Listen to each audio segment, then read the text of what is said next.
बिस्मिल्लाहिर्रहमानिर्रहीम। अस्सलाम वालेकुम viewers, welcome back to my channel. कैसे आप सब लोग? उम्मीद करती हूँ सब ठीक होंगे। मैं भी ठीक हूँ अल्हम्दुलिल्लाह जी। तो हाजिर हूँ एक नए व्लॉग के साथ। तो यहाँ पर जो मेरे भाई और भांजे भांजी हैं वो आ चुके थे। तो हम लोग ऊपर छत पर कपड़े जो है वो उतारने गए थे। 2 दिन पहले मैंने कपड़े धोए थे तो मौसम जो है वो ख़राब था जिसकी वजह से खुश्क नहीं हुए थे। तो फिर मैं छत पर बिछा कर आई थी और आज जो है वो काफ़ी ज़्यादा तेज़ धूप थी।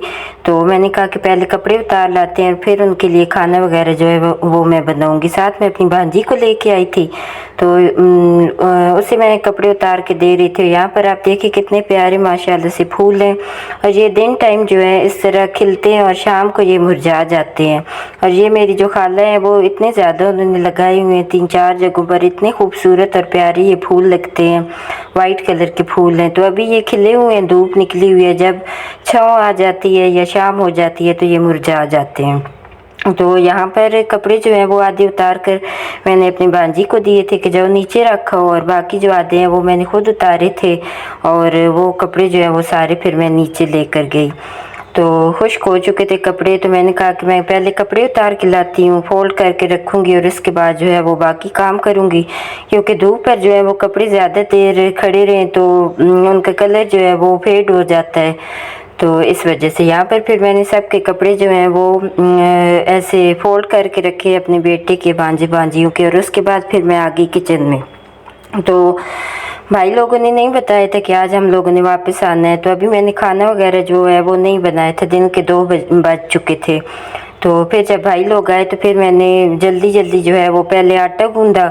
मेरा और मेरी भाभी का यही प्लान था कि अगर भाई लोग आज ना आए वापस तो हम लोग जो कद्दू का सालन पड़ा हुआ है वही हम लोग खाएंगे। लेकिन आ गए थे तो फिर मैंने जल्दी से आटा गूंदा। आटा गूंदने के बाद जो है वो फिर मैंने हांडी बनानी थी तो कोई और चीज़ घर पे नहीं थी। तो फिर मैंने जो मसूर की दाल है वो बनाई थी। तो यहाँ पर पहले कूलर में पानी जो है वो काफ़ी ज़्यादा गर्म था, बर्फ़ निकाल कर वो मैंने पानी जो है पानी के अंदर डाली ताकि पानी जो है ठंडा हो जाए। फिर भाई को और सबको पानी जो है वो मैंने दिया था। तो इसके बाद फिर आज मैं आप लोगों के साथ जो है आयत करीमा ला इलाहा इल्ला अंत सुब्हानका इन्नी कुन्तु मिनज़ ज़ालिमीन, तो उसकी जो फजीलत है वो शेयर करूँगी। हज़रत साद बिन अबी वक़ास फरमाते हैं, मैंने हज़ूर अक़दस सल्लल्लाहु अलैहि वसल्लम को ये फरमाते हुए सुना है, मैं एक ऐसी दुआ या कलमा जानता हूँ जिसे कोई गमज़दा कहेगा तो वो गम से निजात पाएगा। वो दुआ हमारे भाई हज़रत यूनुस अलैहिस्सलाम की है जो उन्होंने समंदर की तारीकी में मांगी थी, ला इलाहा इल्ला अंत सुब्हानका इन्नी कुन्तु मिनज़ ज़ालिमीन।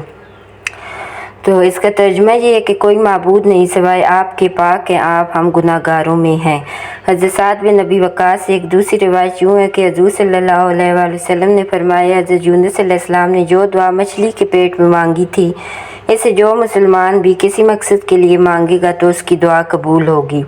इसीलिए बुज़ुर्गों से मनकूल चला आता है कि इनफरादी या इज्तिमाई मुसीबत के वक्त जब आप पर कोई मुसीबत हो तो ये कलमा जो है 1.25 लाख मरतबा पढ़ते हैं और इसकी बरकत से अल्लाह ताला जो है वो मुसीबत को दूर फरमा देता है। तो ये वाली आयत जो है हज़रत यूनुस अलैहिस्सलाम को जब मछली ने निगल लिया था तो उनके पेट में रहे थे काफ़ी दिनों, तो उन्होंने फिर ये आयत जो है इसका वेद किया था, आयत पढ़ी थी तो अल्लाह ताला ने जो है उनकी मुश्किल जो है वो आसान फरमा दी थी।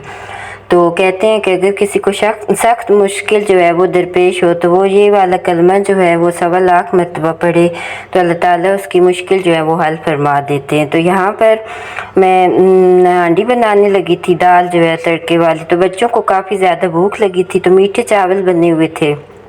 तो मैंने बच्चों से कहा कि मैं आप लोगों को गर्म कर देती हूँ तो खाना बनने तक आप लोग ये खाएं। तो फिर सारे बच्चों को मैंने चावल गर्म करके दिए, खुद भी खाए।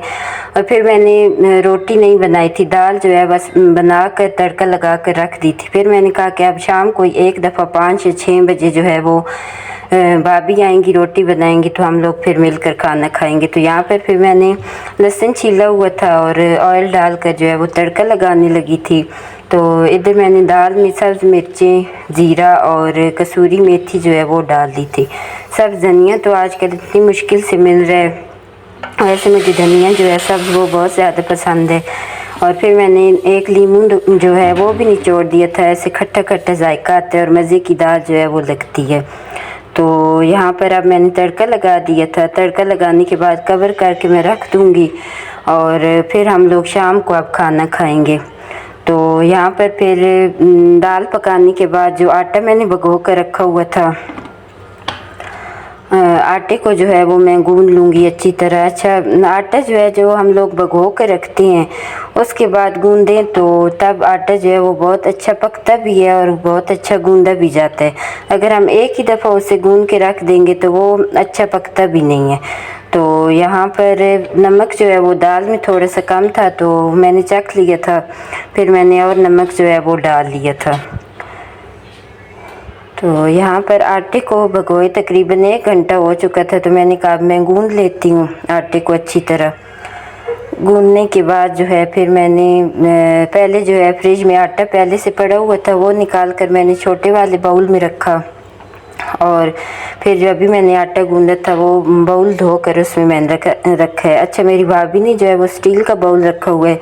जो प्लास्टिक के बाउल्स होते हैं उनमें आटा जो है वो जल्दी ख़राब हो जाता है, तो फिर हमने यही एक बाउल रखा हुआ है और इसी में फिर मैं आटा गूंद कर रखती हूँ। तो ये जो पहले वाला आटा पड़ा हुआ था ये अब मैं निकाल कर दूसरे बाउल में रखूँगी और इस बाउल को धोकर फिर जो मैंने अभी आटा गूंदा है तो ये अभी फ्रिज में रख देंगे। तो यहाँ पर आप देख सकते हैं मैंने आटा निकाल लिया है और अब मैं वो वाला बाउल धोकर उसमें आटा डाल दूँगी और फिर आटा जो है वो मैं फ्रिज में रख दूँगी।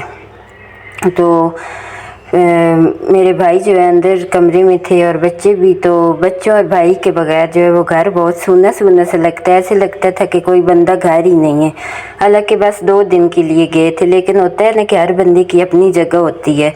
तो भाई की अपनी जगह, बच्चों की अपनी जगह। तो 2-3 दिन भाभी और मैं जो है वो बिल्कुल खामोशी में गुजारा है। तो हम लोग जो है वो तंग आ गए थे, तो हम कहते थे कि कब बच्चे और भाई आएंगे। तो यहाँ पर अब जो बर्तन पड़े हुए हैं वो सारे बर्तन जो है वो मैं धो कर रख दूँगी। ये आटे वाली परात जो है ये भी धो दूँगी और जो सिंक में बर्तन पड़े हुए हैं वो भी मैं धो कर रख दूँगी और शेल्फ वगैरह साफ़ कर दूँगी। फिर शाम को हम लोग खाना बनाएंगे और खाना खाएंगे। आज के लिए इतना ही व्लॉग है, मिलते हैं नेक्स्ट व्लॉग में। अल्लाह हाफिज़।